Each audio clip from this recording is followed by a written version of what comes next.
नमस्कार मंडळी, welcome to our channel Gyansagar spoken English.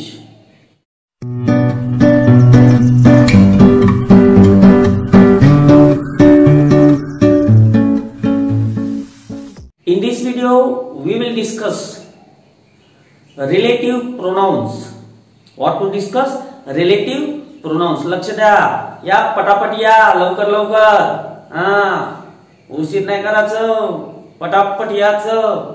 गण्या लक्ष द्या, आता काय शिकायचं आहे? Relative pronouns. What to discuss? Relative pronouns. Relative pronoun.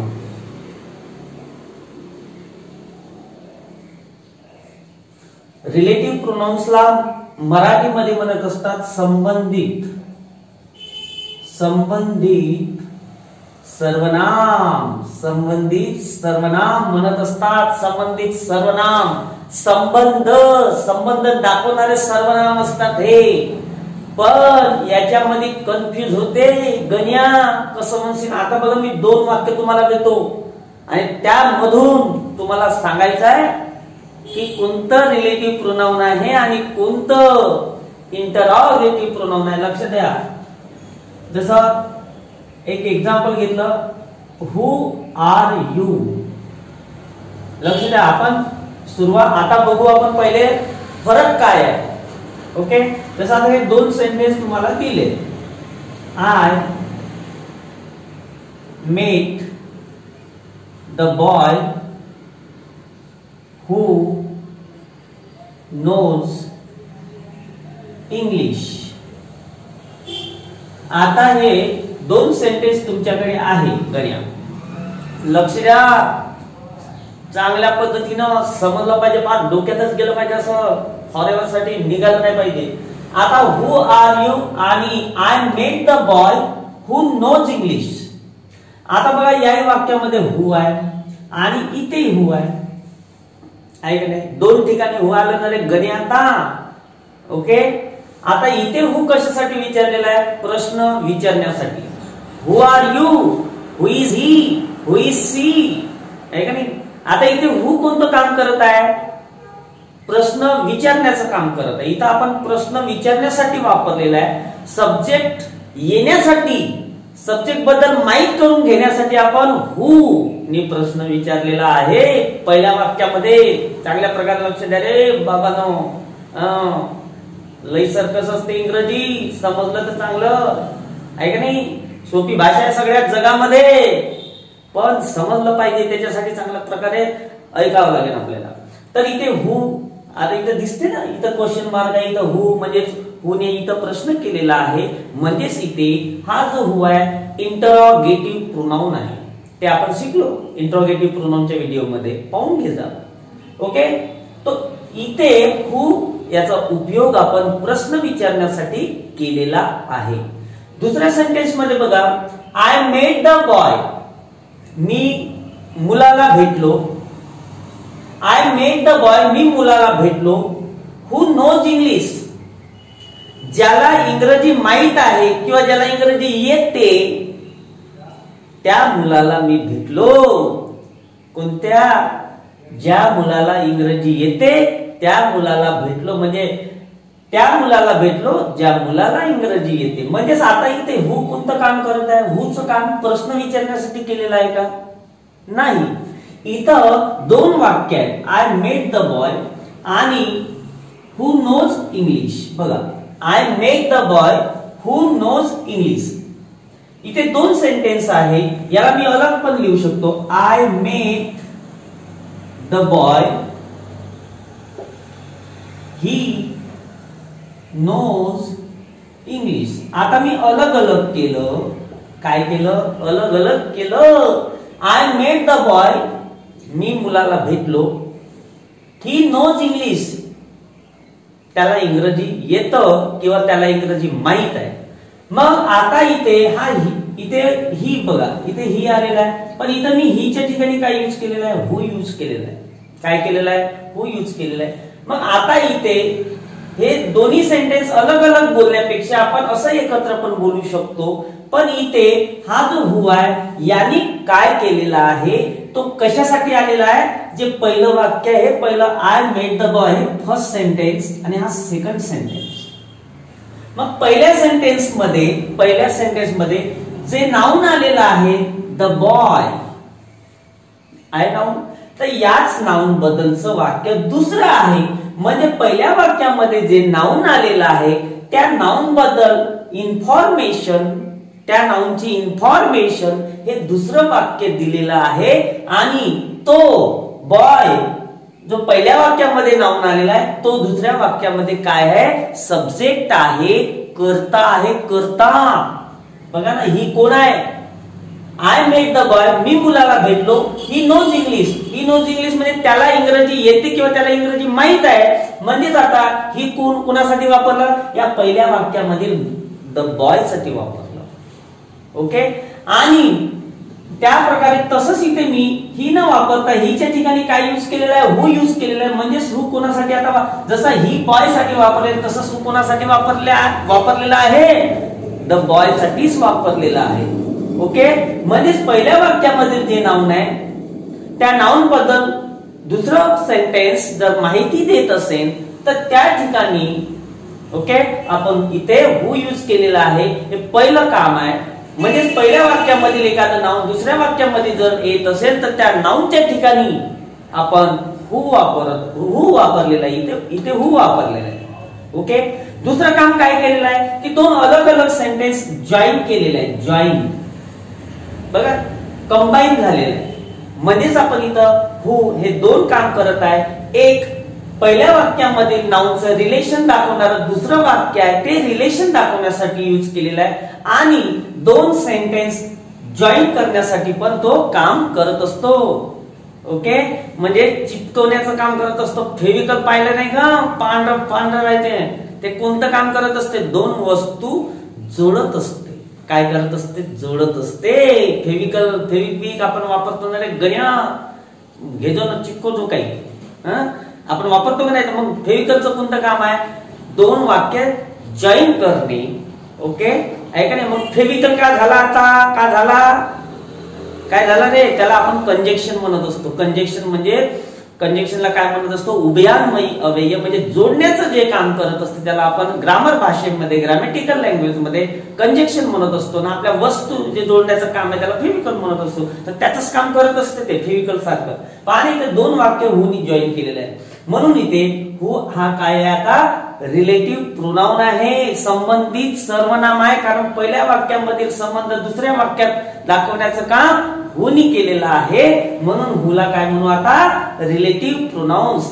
तर याच्यावरून आपल्याला आता काय करायचं आहे, डेफिनेशन लिहायची आहे. काय करायचं आहे गण्या, आता डेफिनेशन काय होणार, मग इथला जो हु आहे हा इंट्रोगेटिव्ह प्रोनाउन आहे आणि सेकंड सेंटेन्स मधील हु जो आहे तो रिलेटिव्ह प्रोनाउन आहे. रिलेशन दाखवतो पहिल्या वाक्यामधील नाउनचं आणि परत जोडतो, लग्न जोडतो, लग्नासारखं आहे का नाही. लग्न जोडण्यासाठी मीडिएटर असते. पोरीकडून पोरीचं ना पोराचं लग्न जोडायचं असेल तर एक मीडिएटरचं मध्यस्थी म्हणतो, मध्यस्थी आहे का नाही. तर तसं जे काम करत आहे, लग्नाची घात लागली, तर जोडण्याचं काम कोण करत आहे, तर हु करत आहे आणि संबंध दाखवत आहे. म्हणून त्याला आपण काय म्हणतो, रिलेटिव्ह प्रोनाउन म्हणत असतो. आता लक्ष द्या आपल्याला. ओके, आता डेफिनेशन काय असतं लक्ष द्या, लक्ष द्या रे. ओके, रिलेटिव्ह प्रोनाउन्स कशासाठी वापरला आता आपण, relative pronounce are used, okay, are used to add information, माहिती ऍड करत असतो, information about a noun or a pronoun. Okay, relative pronouns are used to add information about a noun or a pronoun already mentioned and help करत असतो कशामध्ये in joining two statements together आणि दोन sentence join करण्यासाठी पण काम करत असतो आणि बघा relative pronouns are used to add information okay पहिल्या वाक्यातील ऑलरेडी जो नाउन मेन्शन केलेला आहे किंवा प्रोनाउन मेन्शन केलेला आहे त्याच्याबद्दलची इन्फॉर्मेशन माहिती देणारं जर दुसरं सेंटेन्स असेल तर त्याला आपण काय करत असतो त्याच्यासाठी आपण रिलेटिव्ह प्रोनाउन वापरत असतो आणि परत कोणतं काम करत असते दोन सेंटेन्स जॉईन करत असते ओके तर असं आहे ते रिलेटिव्ह प्रोनाउन्स आता लक्षात घ्या आता आपल्याला बरेचसे आहेत कोणते कोणते लक्षात घ्या हु आहे whom आहे which आहे what आहे whose आहे आणि that तरी हे रिलेटिव्ह प्रोनाउन्स म्हणून काम करत असतात संबंधित सर्वनाम म्हणून काम करत असतात who whom which what whose that हे सर्व रिलेटिव्ह प्रोनाउन्स म्हणून काम करत असतात okay commonly use relative pronounce आता यामध्ये आपल्याला पहिलं शिकायचं आहे लक्ष द्या पहिलं का शिकायचं आहे हु शिकायचं आहे हु आणि whom शिकायचं आहे लक्षात घ्या आता डेफिनेशन आहे स्क्रीनशॉट काढायचा असेल तर काढून टाका पटापट चटाचट ठीक आहे आता आपल्याला काय काढलं का रे गण्या काढलं रे स्क्रीनशॉट डेफिनेशन काय आहे आणि हे रिलेटिव्ह प्रोनाउन्स आहे ओके आता फुसतो जमलं तर आता आपल्याला पहिलं शिकायचं आहे मी सांगितलं रिलेटिव्ह प्रोनाउन्स आणि इंटरोगेटिव्ह प्रोनाउन्स मधला फरक काय आहे तर समजलं का रे गण्या लक्ष दे आता आपल्याला पहिलं शिकायचं आहे हु काय शिकायचं आहे हु रिलेटिव्ह प्रोनाउन्स आता हु चा रिलेटिव्ह प्रोनाउन्स म्हणून जेव्हा वापर करत असतो बघा क्वेश्चन मध्ये हुनी क्वेश्चन जेव्हा करतो तेव्हा त्याचा अर्थ काय होत असते काय होत असते कोण असा होत असते who are you who is he तो कोण आहे तुम्ही कोण आहात कोण होत असते पण जेव्हा आपण ऍज अ रिलेटिव्ह प्रोनाउन वापरत असतो संबंधित सर्वनाम म्हणून वापर करत असतो तेव्हा त्याचा अर्थ कोण असा होत नाही गण्या लक्ष दे नाही तर सांगतो त्या बापाने लक्ष नाही देत म्हणतो गण्या आता हु म्हणजे जो जी आहे का नाही काय होत असते जो जी जे तर असा अर्थ हुचा होत असतो आपण काय म्हणतो मी हाच तो माणूस की जो मुंबईमध्ये डॉक्टर आहे हाच तो माणूस जो मुंबईमध्ये डॉक्टर आहे आता इथे बघा जो हाच तो माणूस जो मुंबईमध्ये डॉक्टर आहे असा अर्थ जर आता आला का नाही तो जो गण्या त्या जो साठी आपण काय वापरतो हु वापरत असतो चला आता लक्षात घेऊ आपण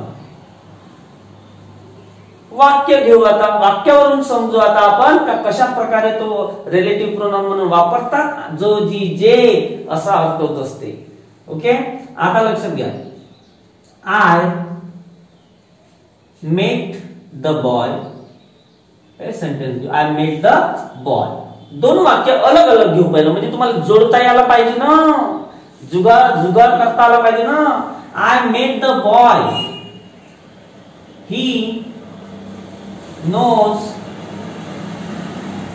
English. He knows English. लक्ष द्या. I met the boy. He knows English. आता हे दोन वाक्य आहे. चला कसं जोडायचं आता सांगतो तुम्हाला. लक्षात घ्या मग तुम्हाला जोडता आलं पाहिजे. आता बघा I met the boy. मी मुलाला भेटलो. He knows English. तो किंवा त्याला इंग्रजी येते. मी मुलाला भेटलो. त्याला इंग्रजी येते म्हणजे मी ज्या मुलाला भेटलो त्याला आता ज्याला असा पण अर्थ इथे होत असते लक्षात घ्या रे बाबांनो आता बघा आपल्याला कुठं कंबाईन करायचंय लक्ष द्या आता हा सब्जेक्ट झाला पहिल्या वाक्यामध्ये ओके पहिल्या वाक्यामध्ये हा सब्जेक्ट झाला हा वर्ब झाला हा ऑब्जेक्ट झाला होते आता पहिल्या सेंटेन्स मध्ये लक्ष द्या, जे नाउन बद्दल दुसरं जे सेंटेन्स सांगत असते, माहिती देत असते, पहिल्या वाक्यातील नाउन ते सब्जेक्ट पण राहू शकते, ऑब्जेक्ट पण राहू शकते, लक्षात घ्या. पण आपल्याला हा जो दुसरं सेंटेन्स आहे, दुसरं त्यामध्ये सब्जेक्ट कोण आहे, ओके, त्या ठिकाणी आपल्याला रिलेटिव्ह प्रोनाउन सब्जेक्टिव्ह केस मधील म्हणून आपल्याला वापरायचं आहे. एज अ सब्जेक्टिव्ह केस आपल्याला काय वापरायचं आहे, रिलेटिव्ह प्रोनाउन. आता इथं लक्षात घ्या, I made the boy, he knows English. आता इथे या वाक्यामध्ये द बॉय एक नाउन आलेला आहे आणि तो नाउन ऑब्जेक्ट म्हणून काम करत आहे. तिथे काय म्हणून करत आहे, ऑब्जेक्ट म्हणून करत आहे. आता इथं लक्षात घ्या, इथे ही कोणासाठी आलेला आहे, आधीच्या वाक्यामध्ये जो बॉय आहे त्याच्यासाठीच आलेला आहे ना. मग याला अँटीसिडंट म्हणत असतात. म्हणजे जो रिलेटिव्ह प्रोनाउन्स आहे त्याच्या आधी येणारं जे नाउन असते किंवा प्रोनाउन असते, ज्याच्यासाठी आपण रिलेटिव्ह प्रोनाउन वापरतो त्याला आपण अँटीसिडंट म्हणत असतो. ओके, लक्ष द्या. तर हा अँटीसिडंट झाला आणि त्याच्यानंतर आपण लगेच काय वापरत असतो, रिलेटिव्ह प्रोनाउन वापरत असतो. मग द बॉय याबद्दल माहिती कोण सांगत आहे, ही सांगत आहे. दुसरं वाक्य सांगत आहे, दुसऱ्या वाक्यामध्ये बॉय साठी काय यूज केलेला आहे, ही यूज केलेला आहे. मग आता आपल्याला जोडायचं आहे. आता जोडायचं आहे तर इथे काय वापरू आपण, जसं बघा अलग अलग म्हणण्यापेक्षा एनर्जी कमी लागते ना. हे जर आपण हो न म्हटलं तर सेंटेन्स बघा, I made the boy he knows English, असं अलग अलग म्हणाल तर डबल म्हणा लागेल, सेंटेन्स अलग अलग म्हणा लागेल. आणि जर असं म्हटलं, I made the boy who knows English, I made the boy who knows English, मी त्या मुलाला भेटलो ज्याला इंग्रजी येते. मग आता ही इथं प्रोनाउनच वापरलेला आहे, तर याला रिप्लेस कशाने करू आता आपण, कशाने, गण्या रिलेटिव्ह प्रोनाउन हु नी करू. मग कसं होणार, I made the boy who knows English, I made the boy who knows English. I made the boy, मी त्या मुलाला भेटलो ज्या मुलाला किंवा ज्याला इंग्रजी येते. मग आता ज्याला पण अर्थ होत असते, लक्षात घ्या, आहे की नाही. तर इथे हु काय झालेलं आहे, आता काय झालेलं आहे, रिलेटिव्ह प्रोनाउन्स. कारण हु कोणासाठी वापरलेला आहे, द बॉय साठी वापरलेला आहे. बॉय तर प्रोनाउन नाउन आहे, मग नाउन साठी हु वापरलेला आहे आणि परत जॉईन पण करण्याचं काम केलेलं आहे. म्हणून याला आपण म्हणत असतो रिलेटिव्ह प्रोनाउन्स. आणि दोन सेंटेन्स जॉईन, दोन सेंटेन्स म्हणजे दोन क्लॉज असतात आणि त्याला रिलेटिव्ह क्लॉज सुद्धा म्हणत असतात आणि किंवा ऍडजेक्टिव्ह क्लॉज म्हणत असतात. कारण नाउन बद्दल सांगणारं दुसरं वाक्य आहे, पहिल्या वाक्यातील नाउन बद्दल दुसरं वाक्य माहिती देत आहे आणि ते जॉईन करण्यासाठी आपण हुचा वापर केलेला आहे. ओके, मग अशा प्रकारचं जे सेंटेन्स असते त्याला रिलेटिव्ह क्लॉज सुद्धा म्हणत असतो आपण, लक्षात ठेवायचं. ओके, द बॉय इथं काय आहे, अँटीसिडंट आहे, ज्याच्याबद्दल आपण वापरतो त्याला म्हणतात अँटीसिडंट. ओके, म्हणजे जे रिलेटिव्ह प्रोनाउन्स आहे त्याच्या आधी येणारा जो नाउन आहे किंवा प्रोनाउन आहे ज्याच्यासाठी आपण वापरत असतो. ओके, जो दुसऱ्या वाक्यामध्ये आलेला आहे, पहिल्या वाक्यातील नाउन ओके दुसऱ्या वाक्यामध्ये आलेला आहे, म्हणजे त्याच्याबद्दल प्रोनाउन जो आपण हु वापरलेला आहे त्याला म्हणत असतो आपण कंजक्शन पण म्हणत असतात. दोन्ही काम करत आहे, कंजक्शन म्हणून पण करत आहे आणि रिलेटिव्ह प्रोनाउन म्हणून पण करत आहे. कारण आपण पहिल्या वाक्यामध्ये नाउनच्या ठिकाणी काय वापरलेले आहे, हु वापरलेलं आहे. अजून परत एक वाक्य घेऊ. आता इथे द बॉय याचं काय आलं होतं, ऑब्जेक्ट आलं होतं. पहिल्या वाक्यामध्ये तो ऑब्जेक्ट आहे, पण एखादा नाउन पहिल्या वाक्यात सब्जेक्ट पण असू शकते. जसं बघा ना, आता Ganya is my brother, Ganya is my brother, पण गण्या हसून राहिला, Ganya is my brother. Okay, he came first in the examination. आता बघा इथे ऑब्जेक्ट म्हणून पहिल्या वाक्यामध्ये ऑब्जेक्ट म्हणून आला होता. आता या सेंटेन्स मध्ये बघा, गण्या इज माय ब्रदर, गण्या माझा भाऊ आहे. दुसरं वाक्य बघा, ही केम फर्स्ट, तो पहिला आला इन द एक्झामिनेशन. गण्याला खुशी होत आहे, तो पहिला आला परीक्षेमध्ये. आता दुसरं वाक्य कोणत्या नाउन बद्दल सांगत आहे सांगा बरं तुम्ही.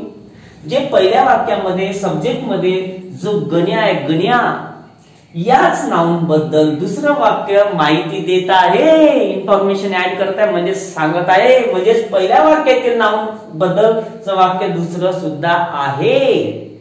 आणि त्या ठिकाणी त्या गण्याच्या ठिकाणी आपण काय यूज केलेला आहे, ही यूज केलेला आहे. मग आता आपण हु पण करू शकतो ना. काय करू शकतो, हु पण वापरू शकतो. मग इथं प्रोनाउन वापरलेला आहे, मग हु पण आता आपण प्रोनाउन म्हणूनच वापरू शकतो ना. जसा हा प्रोनाउन आहे तसंच हु पण प्रोनाउनच होणार. पण पहिल्या वाक्यातील तो संबंध दाखवतो, जॉईन करतो, म्हणून त्याला रिलेटिव्ह प्रोनाउन्स म्हणतात. आता कसं होणार सांगा, चला या बघा बघ. मग कसं होणार, गण्या. आता बघा वापराचं कसं, या हाय याच्याबद्दल सांगत आहे ना दुसरं वाक्य, तर मग याच्या लगेच म्हणजे हा काय झाला, अँटीसिडंट झाला, गण्या भाऊ.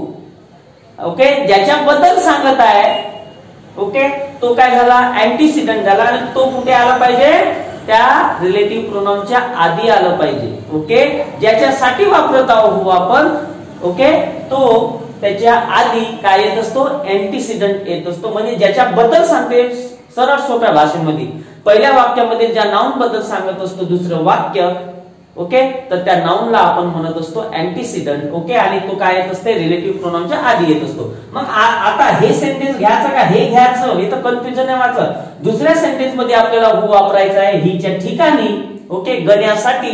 तर मग गण्या हु इथं येणार आणि हे पूर्ण सेंटेन्स इकडे उचलून टाकायचं. ओके, माणसाने उचलल्यासारखं नाही का रे. Ganya who came first, who came first in the examination, okay. मग इथलं काय घ्यायचं, आता बरोबर घ्यायचं. गण्या आलंच नाही इकडं. गण्या who came first in the examination is my brother. आता कसं होणार अर्थ बघा, गण्या. आता गण्या दोनही राहू शकते ना. मग कोणता आहे बा तुमचा भाऊ, गण्या जो परीक्षेमध्ये पहिला आला, तो गण्या माझा भाऊ आहे. असं होणार नाही तर दोन तीन गणी आहे, गण्या दोन तीन गणी आहे एका गावामध्ये. कोणता गण्या आता ना विचारलं कोणी, कोणता गण्या तुमचा भाऊ आहे. अरे तू माहित नाही का, जो परीक्षेमध्ये पहिला आला तोच माझा भाऊ आहे का नाही. असं जेव्हा आपण बोलतो ना, जो परीक्षेमध्ये पहिला आला तो माझा भाऊ आहे गण्या. तर असं बोलायचं असेल तर मग रिलेटिव्ह प्रोनाउन्स जमतच नाही भजन आहे का नाही, मग वापरावंच लागते. मग आता इथे गण्या अँटीसिडंट झाला, याच्यानंतर आलेला आहे. मग जिथं आपण हु वापरतो ते सेंटेन्स घ्यायचं पहिले आणि त्याच्यानंतर जे पहिलं सेंटेन्स आहे तर त्यामधील वर्ब घ्यायचं, कारण गण्या ऑलरेडी घेतलेला आहे. So Ganya who came first in the examination is my brother. म्हणजे पहिल्या वाक्यातील नाउन जे आलं त्याच्यासाठी जे दुसरं वाक्य आहे आणि तिथे आपण काय यूज करत आहोत, हु रिलेटिव्ह प्रोनाउन म्हणून वापरत आहोत. ओके, तर ते वाक्य सरळ उचलून टाकायचं. कोणाच्या नंतर आला पाहिजे तेवढा भाग, तो ते सेंटेन्स अँटीसिडंटच्या नंतर आला पाहिजे. म्हणजे त्याच्या आधी अँटीसिडंट आलाच पाहिजे. मग आता इथं बघा ना बयाळ्या, लक्ष द्या. गण्या लक्ष दे ना रे, श्याम्या लक्ष दे रे बाळा. बहीण लक्ष नाही देत ना, मग खाजवता असं डोक्याला. म्हणून सांगतो शिकवताना बरोबर लक्ष द्यायचं, मग पटकन समजते आहे का नाही. इथं बघा, इथं हा नाउन ऑब्जेक्टच्या ठिकाणी आला होता बघा, इथे ऑब्जेक्टच्या ठिकाणी आलेला आहे आणि इथे जो नाउन आहे तो ऍज अ सब्जेक्ट आलेला आहे. मग आपण पहिल्या वाक्यामध्ये नाउन सब्जेक्ट मध्ये पण असू शकते, ऑब्जेक्ट मध्ये पण असू शकते. ओके, पण त्या दोघांबद्दल जर दुसरं वाक्य माहिती देत असेल तर ते वाक्य आपण हुनी जॉईन करत असतो आणि त्या नाउनच्या ठिकाणी आपण काय वापरत असतो, हु वापरत असतो. म्हणून हुला रिलेटिव्ह प्रोनाउन्स असं म्हणतात. समजलं गण्या, हा लक्षात घ्या. तर हे झालं हु. आता जो पण अर्थ होत असते, मुलगी असेल तर जी होणार, अनेक असेल तर जे होणार. ओके, अशा प्रकारे आपल्याला हु चा वापर करता आला पाहिजे ऍज अ रिलेटिव्ह प्रोनाउन. समजलं का, लक्षात घ्या. आता आता आपल्याला शिकायचं आहे whom. काय शिकायचं आहे? whom शिकायचं आहे as a relative pronoun. Screenshot काढून घ्या रे पटापट. सपासप.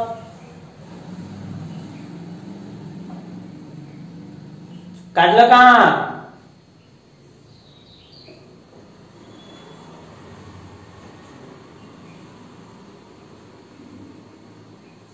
झालं? पहा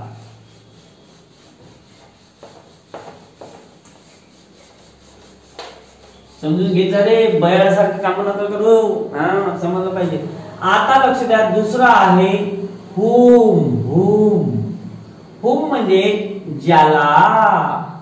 हा सुद्धा रिलेटिव्ह प्रोनाउन आहे, जॉईन करण्याचं काम करत असतो, आहे का नाही? आणि पहिल्या वाक्यामध्ये जे नाउन येत असते किंवा प्रोनाउन येत असते त्याच नाउन बद्दलचं दुसरं वाक्य असतं तर त्याला त्याच्या ठिकाणी आपण वापरत असतो. पण आता कोणतं काम करते लक्ष, कसं वापरायचं? ज्याला, जिला, आहे का नाही? ज्याला, जिला. मुलगा असेल तर ज्याला आणि मुलगी असेल तर जिला म्हणून, आहे का नाही? तर लक्षात घ्यायचं. आता हा कुठे वापरायचा लक्ष द्या. जसं दुसऱ्या सेंटेन्स मध्ये पहिल्या वाक्यातील नाउन बद्दल दुसऱ्या वाक्यामध्ये समजा हिम असेल, हर असेल, देम असेल एक्सेट्रा, म्हणजे ऍक्युझेटिव्ह प्रोनाउन्स म्हणू शकतो. काय म्हणत असतो आपण? ऍक्युझेटिव्ह प्रोनाउन्स. हे सगळे ऍक्युझेटिव्ह प्रोनाउन्स. ऍक्युझेटिव्ह प्रोनाउन्स. तरी हे जर दुसऱ्या वाक्यामध्ये येत असेल तर त्यांना रिप्लेस आपण कशाने करत असतो? whomनी करत असतो. लक्षात घ्या. आणि ऑब्जेक्टिव्ह केस मध्ये म्हणजेच ऑब्जेक्टच्या ठिकाणी जो दुसऱ्या वाक्यामध्ये ऑब्जेक्ट येतो तर त्या ऑब्जेक्ट मध्ये काय असणार? प्रोनाउन असणार. ओके, म्हणजे पहिल्या वाक्यातील जे नाउन आहे त्याच्याबद्दल दुसरं वाक्य माहिती देणार, त्यामध्ये तुम्हाला हे दिसणार. यांना रिप्लेस आपण कशाने करत असतो? whomनी करत असतो. आता लक्षात घ्या वाक्य.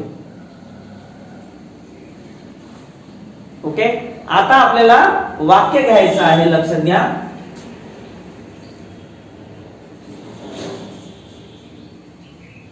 गण्याच घेतो. गण्या इज द बॉय, किंवा असं म्हणू Ganya is a good boy. Ganya is a good boy. अलग अलग घेऊ आपण वाक्य, म्हणजे तुम्हाला जोडता यायला पाहिजे. नाही तर डायरेक्ट असं नाही समजणार नाही ना रे. कारण कशाच्या ठिकाणी आपल्याला वापरायचं हे कळलं म्हणजे तुमचं काम जमलं. गण्या इज अ गुड बॉय झाला. हे एक सेंटेन्स आहे तुमच्याकडे. गण्या इज अ गुड बॉय. गण्याबद्दल सांगत आहे. गण्या हे नाउन आहे पहिल्या वाक्यामध्ये. आणि I gave him a wrist watch. गण्या हा चांगला मुलगा आहे. मी त्याला मनगटी घड्याळ दिली. कोणाला? गण्यालाच दिली. पहिल्या वाक्यामध्ये गण्या आलं, त्याच्याबद्दल इथं ऑब्जेक्ट काय यूज केलेला आहे? ऍक्युझेटिव्ह प्रोनाउन हिम यूज केलेला आहे. हिम. आता आपल्याला वाक्य जॉईन करायचे. आता बघा पहिल्या वाक्यामध्ये अर्थ बघा, लक्षात घ्या बाबा, समजून घ्या. गण्या इज अ गुड बॉय. गण्या एक चांगला मुलगा आहे.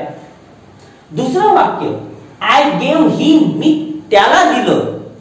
अ wrist watch, मनगटी घड्याळ, मी त्याला एक मनगटी घड्याळ दिली. कोणाला? गण्यालाच दिली ना. मग इथे गण्यासाठी कोण आलेला आहे? हिम आलेला आहे. हिम. मग या हिमच्या ठिकाणी आपण कोणाला वापरायचं आहे? whomला वापरायचं आहे. whomला. ओके, मग आता कसं होणार लक्षात घ्या. गण्या तर आता याच्या हा काय आहे? आपला अँटीसिडंट आहे. काय आहे? अँटीसिडंट आहे. कोण? गण्या. म्हणजे गण्याच्या नंतर काय आलं पाहिजे? आता काय आलं पाहिजे?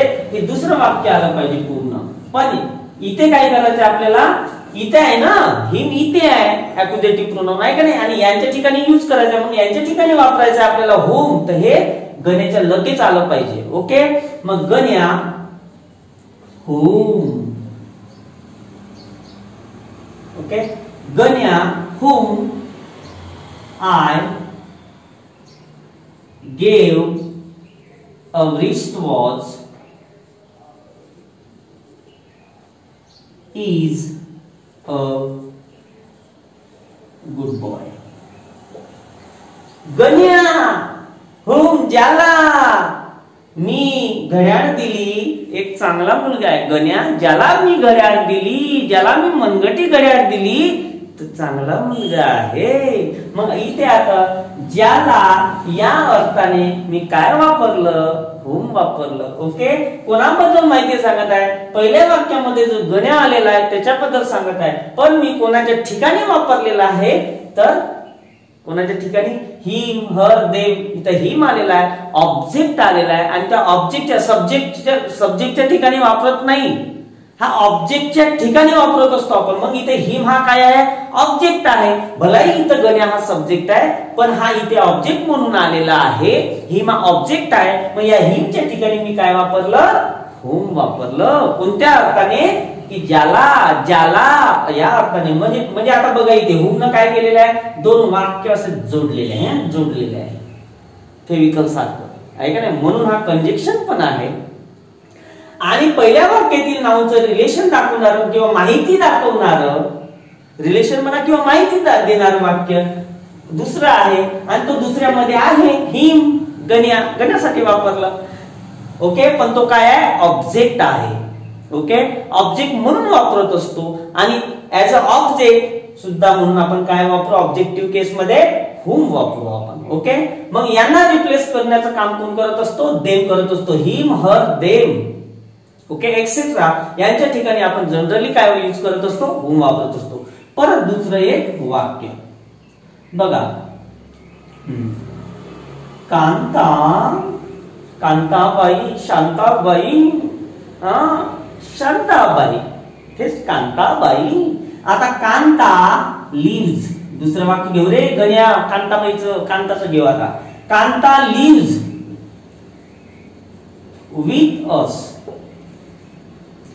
कांता आमच्या सोबत राहते. I have adopted her. लक्ष द्या. Kanta lives with us. Kanta आमच्या सोबत राहते. कांताबद्दल सांगत आहोत. I have adopted her. मी तिला दत्तक घेतलं. दत्तक घेणे.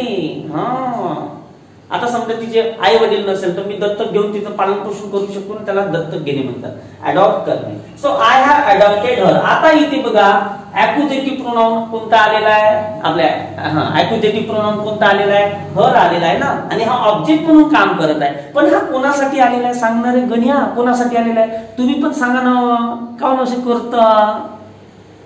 कोणासाठी आलेला आहे? या कांतासाठी आलेला आहे ना. कांतासाठीच दुसरं वाक्य माहिती देत आहे आणि त्या ठिकाणी ऑब्जेक्टच्या ठिकाणी काय आलेलं आहे? हर आलेला आहे. मग या हरच्या ठिकाणी आपण काय वापरू आता? हुम वापरू. मग कसं वाक्य होणार बघा. कांता आमच्या सोबत राहते. मी तिला अडॉप्ट केलं, दत्तक घेतलं. कांता आमच्या सोबत राहते. मी तिला दत्तक घेतलं आहे. आता हे वाक्य हुमनी जर म्हणत असत तर कांता जिला मी दत्तक घेतलं आहे ती आमच्या सोबत राहते असं होणार. मग आता जोडा घ्या. मग कांता काय झालं? अँटीसिडंट झालं आहे का नाही. ज्याच्याबद्दल आपल्याला सांगायचं आहे तो अँटीसिडंट. ज्याच्यासाठी आपल्याला हुम वापरायचा आहे तो कांताच आहे ना. इथं सब्जेक्ट आहे. मग कांता हुम. आता आपल्याला याच्या ठिकाणी वापरायचं हे वाक्य इकडे घ्यायचं पहिलं. मग Kanta whom I have adopted. Kanta whom I adopted. Kanta जिला मी अडॉप्ट केलेला आहे lives with us. आमच्या सोबत राहते. कांता जिला मी अडॉप्ट केलेला आहे आमच्या सोबत राहते असा अर्थ. मग आता हुमचा अर्थ का झाला रे गण्या? ज्याला जिला. मुलगा माणूस असेल तर ज्याला होणार आणि बाई किंवा मुलगी असेल तर जिला होणार. आता कांता मुलगी आहे ना म्हणून जिला असा अर्थ होणार. तर अशा प्रकारे आपण हुमचा उपयोग दोन वाक्य जॉईन करण्यासाठी आणि ऍज अ रिलेटिव्ह प्रोनाउन म्हणजे पहिल्या वाक्यामधील जे नाउन असतं त्या नाउन बद्दलचं माहिती देणारं दुसरं वाक्य असतं, त्याच नाउन बद्दलचं वाक्य दुसरं असतं. मग त्या ठिकाणी आपण ओके काय यूज करत असतो? रिलेटिव्ह प्रोनाउन्सचा वापर करत असतो. तर या व्हिडिओमध्ये आपण कोणते दोन शिकलो रिलेटिव्ह प्रोनाउन्स? हू आणि whom. पुढल्या व्हिडिओमध्ये आपण शिकणार आहोत whose, what, that. तर लक्षात असू द्या, असं काम करतात रिलेटिव्ह प्रोनाउन, जोडण्याचं काम करत असतात, जोडण्याचं. आणि पहिल्या वाक्यामध्ये नाउन आलं किंवा प्रोनाउन आलं, त्याचं माहिती देणारं दुसरं वाक्य असते. ओके, आणि ते वाक्य जॉईन करत असतो आपण, म्हणून त्याला कंजक्शन म्हटलेलं आहे. जोडण्याचं पण काम करत आहे इथं, आणि रिलेशन पण दाखवणारं वाक्य असते दुसरं. पहिल्या वाक्यामध्ये नाउन किंवा प्रोनाउन बद्दल रिलेशन दाखवणारं, इन्फॉर्मेशन देणारं दुसरं वाक्य असते, आणि त्या ठिकाणी आपण काय यूज केलेला आहे? रिलेटिव्ह प्रोनाउन वापरलेला आहे. ओके, समजलं गण्या? सगळ्यांना समजलं? तुम्हाला समजलं? ओके, धन्यवाद. Thank you very much.